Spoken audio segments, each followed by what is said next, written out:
की तरफ जाते हैं और कॉलेजेस में एडमिशन लेते हैं।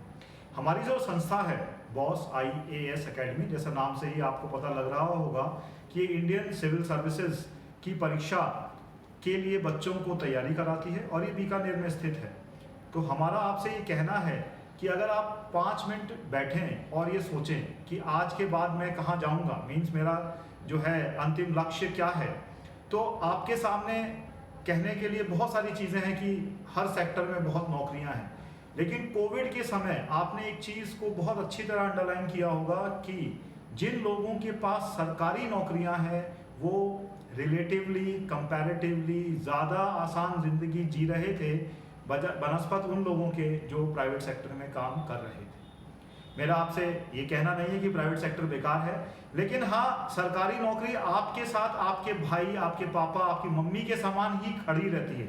ये सबसे इंपॉर्टेंट चीज़ है इस नौकरी के अंदर। तो आइए हम थोड़ी चर्चा कर लें कि 12th के बाद आप सरकारी सेक्टर में, जिसे आप पब्लिक सेक्टर भी कहते हैं, उसमें कैसे प्रवेश पा सकते हैं।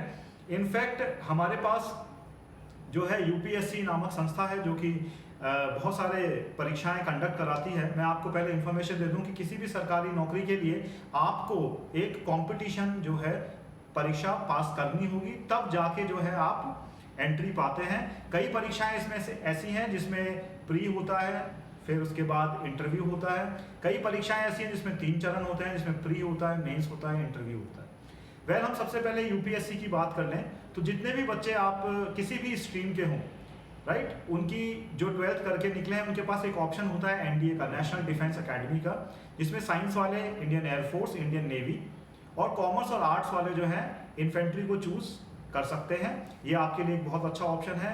वैसे ही UPSC एक परीक्षा लेती है CAPF की, ठीक है, जिसको पहले CPO कहते थे, सेंट्रल पुलिस ऑर्गेनाइजेशन, आज वो CAPF हो गया है। अगर आप देखें तो आपने नाम सुना होगा BSF, ITBP, राइट, CRPF, ये जितने भी ये पैरामिलिट्री फोर्सेस हैं। एक सेना हो गई, जैसे मैंने NDA कहा आपको, और ये पैरामिलिट्री है जो भारत की सीमाओं के अंदर जो है रक्षा करती है। सीमाओं पे सेना रहती है, कभी पैरामिलिट्री भी रहती है। तो इनकी परीक्षाएं देने के लिए ये परीक्षा UPSC कराती है। इसमें से कुछ परीक्षाएं जो हैं वो ग्रेजुएशन लेवल के भी हैं और कुछ परीक्षाएं जो हैं वो 12th लेवल की भी हैं। तो आप इन परीक्षाओं की तरफ भी अपना ध्यान केंद्रित कर सकते हैं। दूसरा है, आज SSC नामक परीक्षा होती है, स्टाफ सर्विस सिलेक्शन के नाम से। अगर आप देखें तो जितने भी सबऑर्डिनेट सर्विसेज होती हैं, चाहे वो इनकम टैक्स, अगर आप डिपार्टमेंट ले लें तो ऊपर तो IRS बैठता है, इंडियन रेवेन्यू ऑफिसर। इसके नीचे जितना भी सबऑर्डिनेशन होता है, चाहे वो इनकम टैक्स ऑफिसर हो, चाहे वो इनकम टैक्स जो है इंस्पेक्टर हो, चाहे वो अकाउंट्स में हो, ये सभी सेवाएं जो हैं SSC के माध्यम से पाई जाती हैं। इसमें भी 2 लेवल होते हैं, एक आप 12th के बाद भी पा सकते हैं और एक आप ग्रेजुएशन के बाद भी, ग्रेजुएशन होने के बाद भी आप देते हैं, जिसे आपने सुना होगा SSC 12th level, SSC graduation level, right. इसके बाद हम कुछ बड़ी परीक्षाओं की बात करते हैं। अगर हम स्टेट की बात करें तो स्टेट एडमिनिस्ट्रेटिव सर्विसेज होती हैं, जिसको हम RAS के नाम से जानते हैं राजस्थान में, राइट, जिसको पब्लिक सर्विस कमीशन जो है RPSC, अगर आपने नाम सुना हो, ये कंडक्ट कराती हैं। हालांकि इसकी परीक्षा ग्रेजुएशन के बाद ही होती है और यह सबसे प्रतिष्ठित सेवाओं में मानी जाती है। अगर हम इससे ऊपर भी जाना चाहें, अगर हम सेंट्रल लेवल पे काम करना चाहें, तो हमारे पास जो सबसे ऊंची परीक्षा है भारत की, जो सबसे आपको प्रतिष्ठित स्थान प्राप्त कराती है, वो है UPSC द्वारा conducted ICS, Indian civil services, जिसके अंदर IAS, IPS और IFS, ऑल इंडिया सर्विसेज होती हैं। और इसमें जो बाकी 24 में से आप माइनस कर देंगे, ये कैडर बेस्ड होती हैं। जिस कैडर में आपको नौकरी मिलेगी वहाँ आप नौकरी कर सकते हैं। मेरा आपसे जो बताने का ये जितना भी प्रोसीजर मैं आपको बता रहा हूँ, इसमें इंपॉर्टेंट बात यह है कि देखिए, आप सभी युवा हैं। अभी जितने भी जिन तक मेरी आवाज़ पहुँच रही है, आप सभी युवा हैं, 12th पास किया है। आप युवा शब्द का उल्टा कर लीजिए, वायु होता है। तो आप में इतनी शक्ति है अभी कि आप किसी भी चीज़ को तोड़ सकते हैं, किसी भी चीज़ से अपना रास्ता बना सकते हैं। अगर आपकी इसी एनर्जी को समय रहते अगर चैनलाइज कर दिया जाए तो जीवन में सफलता निश्चित है। मैं आपको ये नहीं कहता हूँ कि चरम सफलता ही मिलेगी, लेकिन सफलता निश्चित है। टोटल सक्सेस की बात करिए कि अगर हम कोई भी चीज़ करते हैं तो हमें उसमें सफलता मिले, और इसी के लिए हमारा जो संस्थान है वो प्रयत्नशील है।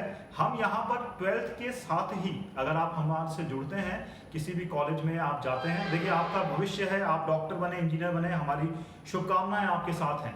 लेकिन जैसा मैंने आपको पहले भी कहा कि सभी बच्चे समान नहीं होते, सभी की जो इच्छाएं होती हैं, सभी की जो आकांक्षाएं होती हैं वो सिमिलर नहीं होती हैं।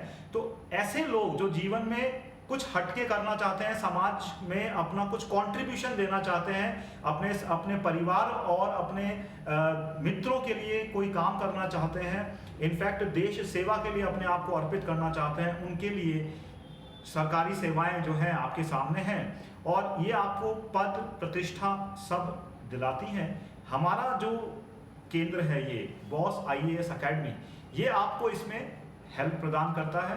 हमारे साथ आप जुड़िए। हम आपको 12th से ही मीन्स आप 12th के बाद आप कॉलेज या किसी और संस्था में जहाँ पे भी आप एडमिशन लेते हैं उसके बाद आप हमसे जुड़े रहिए। मीन्स अगर आपका सुबह कॉलेज है तो आप शाम के बैचेस में हमारे पास आइए और हम आपकी पर्सनैलिटी को सबसे पहले ग्रूम करते हैं ताकि आप जो है ये समझ सकें कि how to speak, what to speak, right. ये बहुत इंपॉर्टेंट एस्पेक्ट है लाइफ के। पर्सनालिटी का मतलब ये नहीं होता कि अच्छे कपड़े पहन लिए, आप कुर्ता पैजामा पहने, लेकिन जिस समय आप मुंह खोलें आप मान के चलिए कि लोग आपको सुने। तो ये जो चीज़ें हैं इसकी एक पैटर्न है जो हम अपने इंस्टीट्यूशन में आपके अंदर इंस्टिल करने की कोशिश करते हैं। इसके साथ ही हम आपको जो बेसिक नॉलेज है, जिसको आप बेसिक नॉलेज समझते हैं ना, जो आपकी डे टू डे लाइफ में आपके साथ जुड़ी हुई है लेकिन जाने अनजाने हम उन पे क्या नहीं देते हैं, ध्यान नहीं देते हैं, हम उस इंफॉर्मेशन से भी आपको अवगत कराते हैं।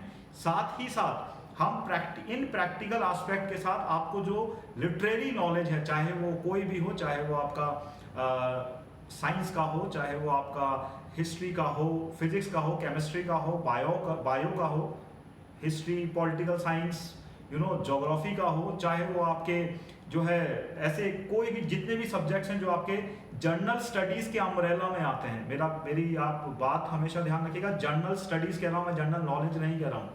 जितने सब्जेक्ट हमारे जर्नल स्टडीज के अम्ब्रेला में आते हैं, हम सभी का बेसिक ज्ञान आपको प्रथम वर्ष देने की कोशिश करते हैं। हमारे यहाँ हमने एक सिस्टम बना रखा है, हमारे साथ आप 3 साल जुड़िए और हम आपको फिर बेसिक से ऊपर जब आप देते हैं तो स्पेशलाइज नॉलेज होता है और फिर लास्ट ईयर हम आपके जो है पूरे कंसेप्ट क्लियर करके आपको एकदम रेडी कर देते हैं कि आप जाइए इस कंपटीशन के बाजार में उतरिए और अपनी सफलता के लिए जो है मार्ग प्रशस्त करिए। Thank you.